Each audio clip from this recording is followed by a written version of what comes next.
Hey, it's Jerry Stevenson, Chief Redneck in Charge at the Redneck BBQ Lab, McGee's Crossroad, Benson, North Carolina. And today I'm going to show you guys how to make strawberry cornbread cake at home. Please go like this video, subscribe to our channel, press that notification bell right now, share this with your friends, and leave your comments and suggestions as to what you think about this video and what you'd like to see in the future. But for right now, we're going to go ahead and dive into this strawberry cornbread bake cake. It's kind of like one of those Peter Piper picked a peck of, you know what I mean.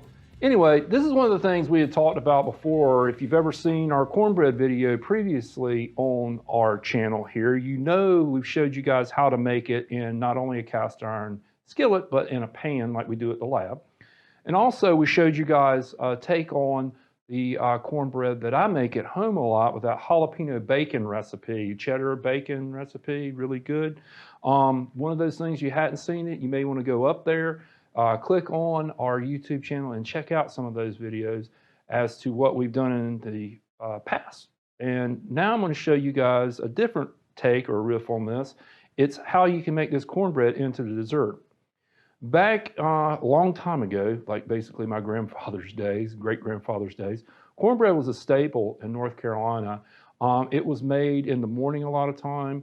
You ate it at lunch and at dinner, and what was left over in the morning time, it became basically what was our cereal. My great-grandfather would eat cornbread crumbled up with buttermilk on top of it, and that was kind of what they ate in their morning breakfast to get to go. Cornbread was something that held, and they could add molasses to it later on, like you've seen me do before, and create a dessert with it. So one of these things that we're blessed here in Johnson County, besides a quality product right here, this is our Redneck BBQ Lab cornbread mix ready to go. It's made by Atkinson Mill here in Johnson County, is we have an abundance of farmers here. And they put out some awesome produce. And this time of the year, one of the things that are being produced here on the farms in Johnson counties is strawberries. And we are lucky enough to have some picked right down the road here at Porter Farms. And I've got some strawberries here, and I said, well, why not? Let me show you guys how to make a quick and easy dessert dish using our cornbread mix. So, without further ado, this is our cornbread mix. This is 2.5 cups of our ready-to-go cornbread mix. To that, I add 1 large egg that I've already beaten.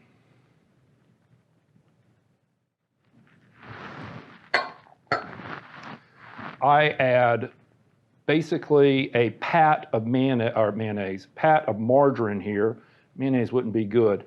I do use margarine in this. When we make our cornbread, you can use just the regular cornbread. You can use either margarine or butter. For this one, I do recommend using margarine because of the oil that is in margarine. It does help this cake stay moist and kind of helps it stay together as well.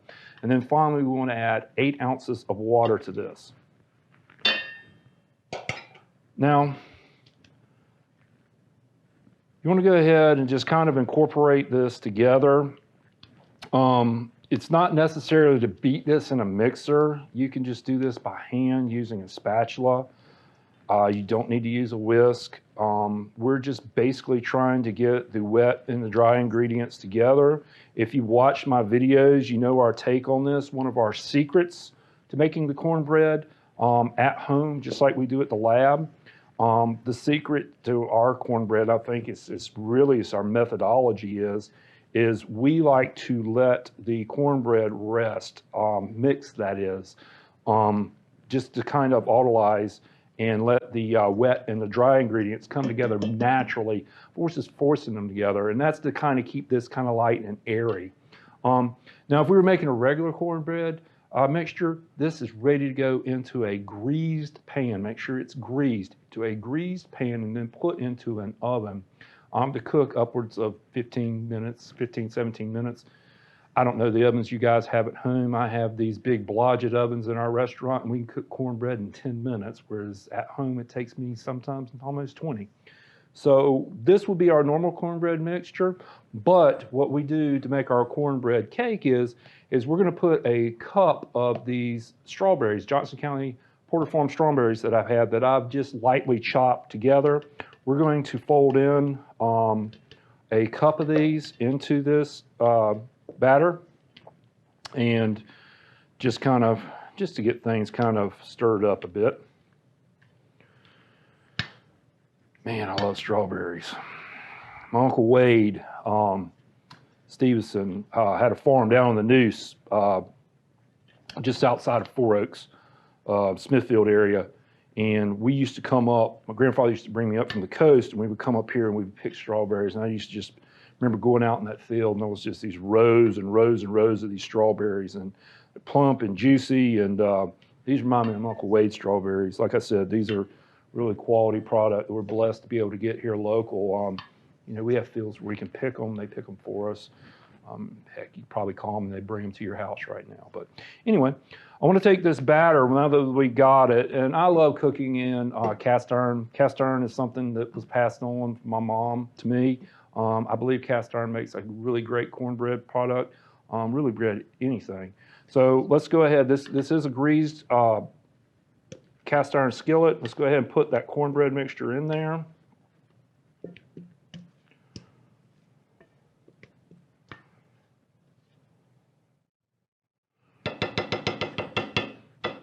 Best to try to get it all out.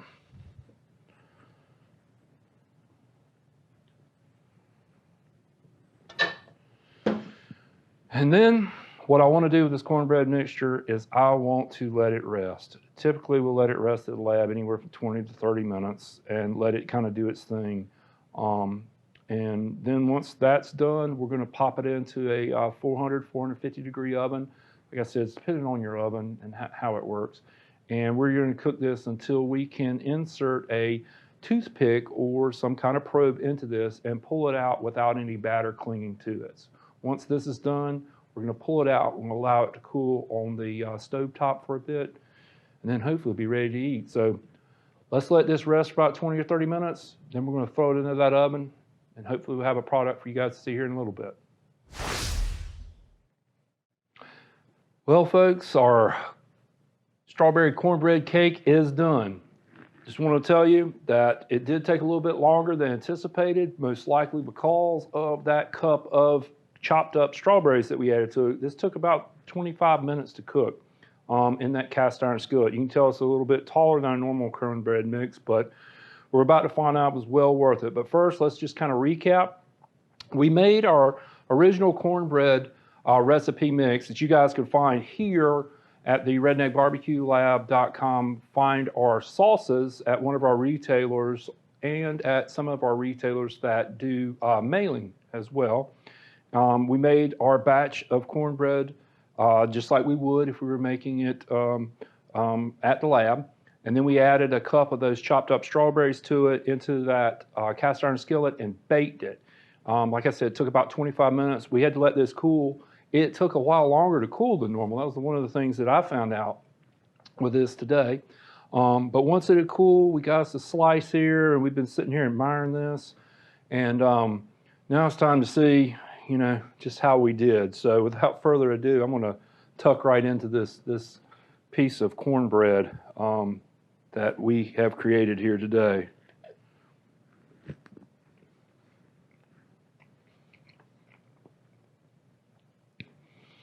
Oh yeah, it's just like strawberry shortcake.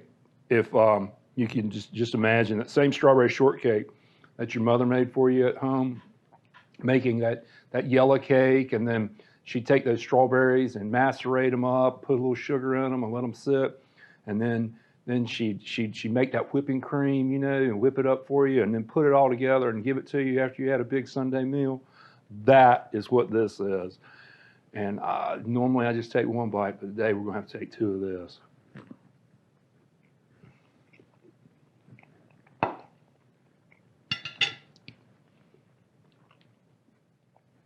You need to make this. Make this at home.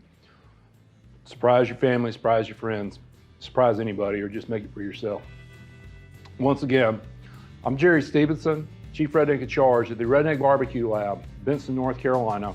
Here with Mr. Mike Baker of Event Webcasting here in our RBL studios. We're doing these YouTube videos for you guys. So please, if you enjoyed this video, like it, subscribe to this channel.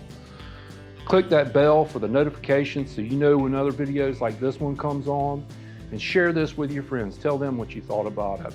And as always, right down here below, please leave your comments about what you thought about this video, suggestions as to what we can do in the future. So I'm gonna hurry up and get this over with because I'm trying to get back on this. But look, y'all be kind, share those smiles. Let's make this world a more popular, positive place for everybody to coexist. Till next time, much love, take care, be safe.